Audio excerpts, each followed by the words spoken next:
بۆ ئارامی، بۆ هەلیکار، بۆ خزمەت. با دروشمی بۆ ئارامی هەلیکار خزمەت یەکێتی نیشتیمانی کوردستان بەشدارە لە هەڵبژاردننی خولی پێنجەمی پەرلەمان بە لیستی ژمارە 105. لەگەڵتان دەبین، لەگەڵمان بن بۆ ئارامی، بۆ هەلیکار، بۆ خزمەت.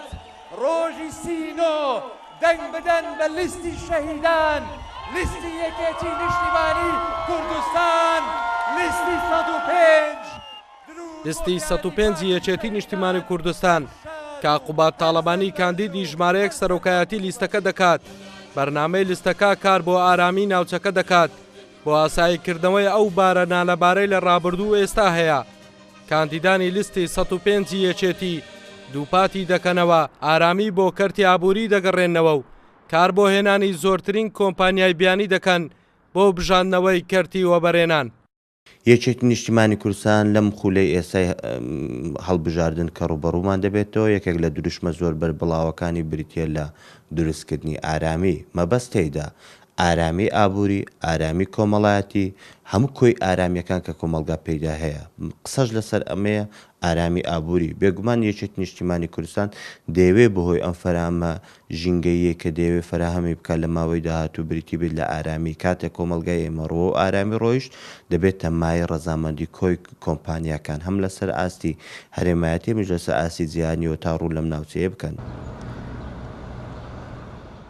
یەکێتی نیشتیمانی کوردستان لە ئاوەدانکردنەوەی شار و دەیات و شوێنە دوورە دەستەکان و ناوچە گەشتیارەکان یاریێمی کوردستان لە ماوەی ڕابردوو دەستی باڵای هەبووە و گرنگی زۆری بەو ناوچانە داوە.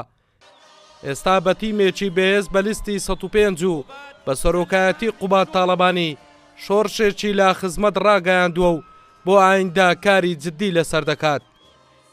کاتێک هات و ئارامی لە وڵات بەرقەرار بوو ئەوە هانی کۆمپانیا بیانەکان ئەدا کە بتوانن بێنە هەرێمی کوردستان پرۆژە و وەبەرهێنانی خۆیان بکەن. ئەو کاتێکە پرۆژە وەبەرهێنان کرا ئەمە ئابووری کوردستان ئەبژێتەوە دەستی کار زۆر ئەبێتن. ئەوە ئەتوانین ئێمە وەکێتی نیشتیمانی کوردستان خزمەت بە هاونیشتمانیان و خەڵکی کوردستانی خۆمان بکەین.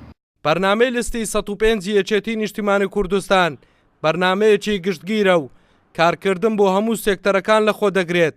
لیستی 105 یەکێتی بە سەرۆکایەتی قوبات تاڵەبانی دروشمی بۆ ئارامی هەلیکار خزمەتی بەرز کردوتەوە و کار بۆ کوردستانێکی ئارام و ئاوەدان دەکات. هەڵگورد ئەحمەد، کورسات نیوز، هەولێر.